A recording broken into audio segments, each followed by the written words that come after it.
Hello everyone and welcome to another video. Now we've looked at the GTX 1650 many times on the channel, but before I say goodbye to it forever, or until next year's revisit, I wanted to see if it could handle 4K gaming. Before this video even begins, I can confidently say I wouldn't recommend it. Even 1080p can be a struggle for this card sometimes, but performance will depend on what you're playing. Thanks to modern upscaling technology like FSR, anyone looking to squeeze a bit more life out of this entry-level GPU from 2019 should be able to do so, despite the obvious 4GB VRAM limitation. Today we're throwing all sensibility out of the window and trying something not because we should, but because we can. The 1650 happily supports 2160p with high refresh rates, and general usage feels absolutely fine. There were no issues at all with full 4K YouTube video playback. It's a good but not unsurprising start, so let's test some games. Maybe you've recently got a 4K monitor and you're waiting for that perfect graphics card deal to come along before upgrading, or perhaps you prefer to play older, easier to run titles. There are a few reasons I can think of to justify this silly video, so let's proceed. I'm going to try and stick to native 2160p today, at least at the start, otherwise it feels a bit like cheating. So let's begin with the easy stuff. BioShock Infinite is easily in my top 20 games, and I had an absolute blast with it back in 2013 on the PlayStation 3.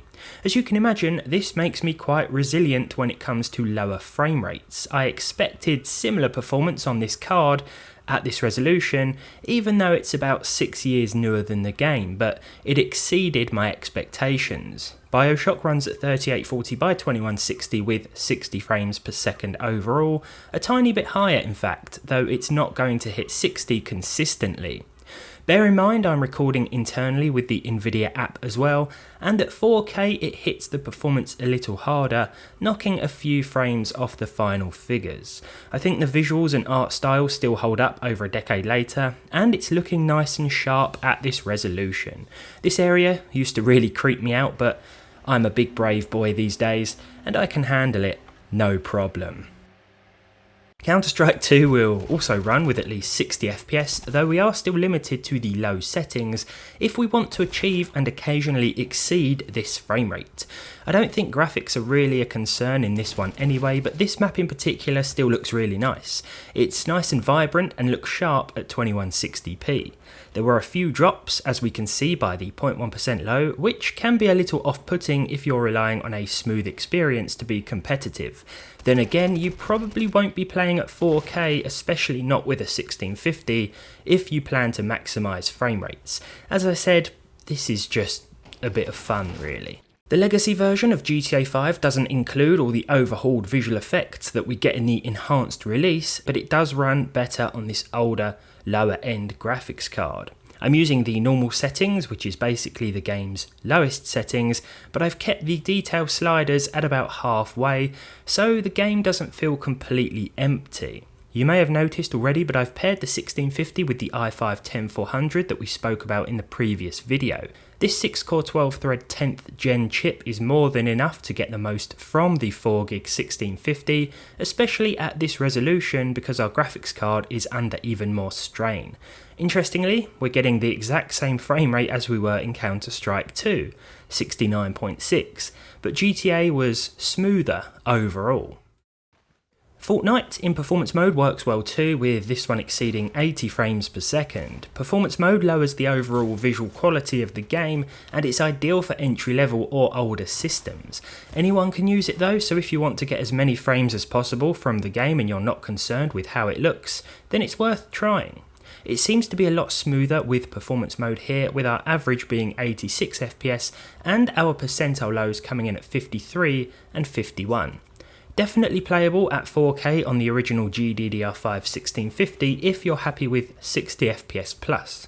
Remember, the 1650 also got a GDDR6 re-release, which will perform slightly better, though any difference will vary depending on the game, and a lot of the time it can be minimal. It'll probably come as no surprise that Minecraft runs well with over 100 frames per second. Now that said, I do regret not switching the API to Vulkan in the settings, as I found this to be smoother than OpenGL on the few configurations I've tried. I totally forgot about Vulkan mode, to be honest, until I started talking about the game right now.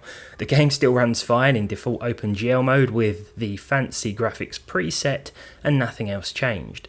There were a few little drops here and there, but overall we got 117 FPS with lows of 64 and 58. It's the original version of Skyrim that's best suited to the 1650 at 4K, but the special edition remaster is also playable, to a lesser extent. Hitting at least 30 FPS isn't a problem for this card at this resolution, but we're limited to the low preset in order to achieve this.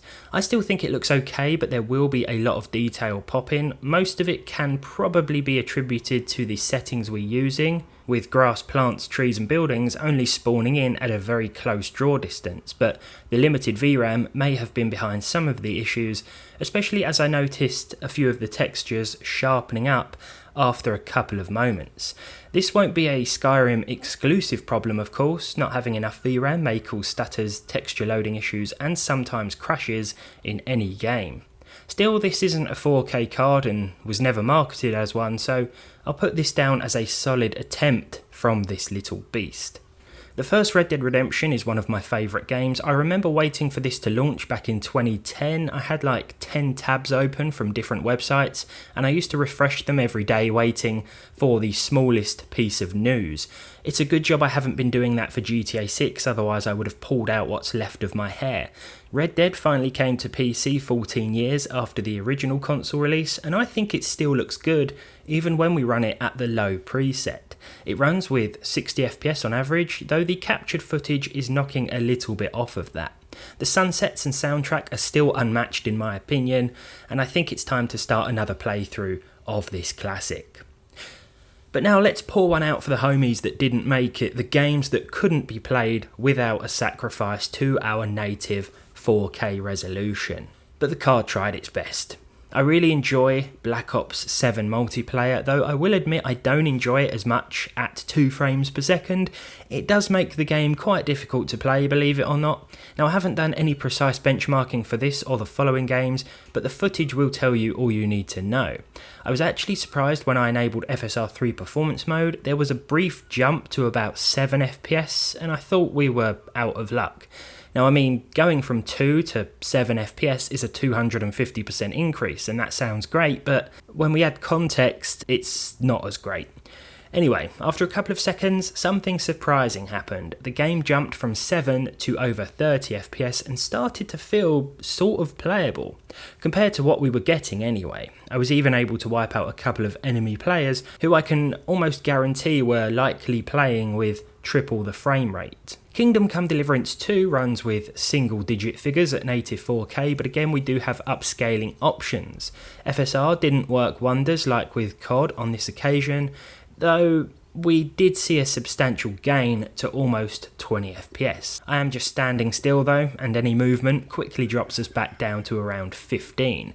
Red Dead Redemption 1 ran pretty well, but the sequel couldn't quite manage it. This is native 4K gameplay, because enabling FSR didn't do anything. In fact, the frame rate got worse. I do wonder how performance would be different if this was a 6 or 8 GB card. Now 23 frames per second isn't completely terrible. I completed and enjoyed Far Cry 3 on the PS3 with similar frame rates, and that was in first person mode.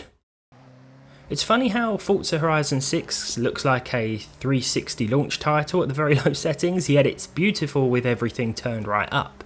There's such a contrast, but I really like that. Too many games these days don't have enough of a difference between minimum and maximum, and this can be reflected in the performance as well. Being able to turn things all the way down means that this is more accessible to a wider range of gamers, though not anyone running a 1650 on a 4K monitor. With that said, FSR will save the day once again, and with Ultra Performance mode we were able to get at least 30 FPS even in the city. It's not pretty, but it's a big improvement.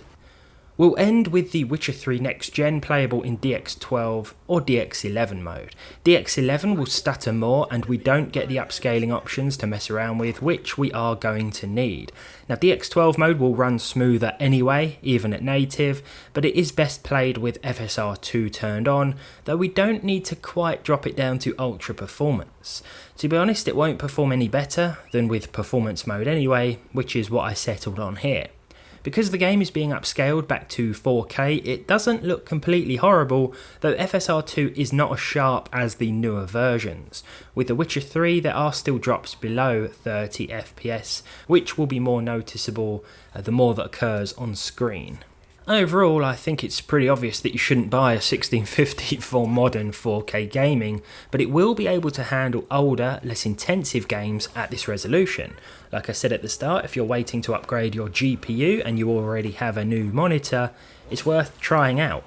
It'll probably work really well if the majority of your games collection predates 2010. This was fun to try anyway, and I hope you enjoyed watching. Thank you for watching, and hopefully I'll see all of you in the next one.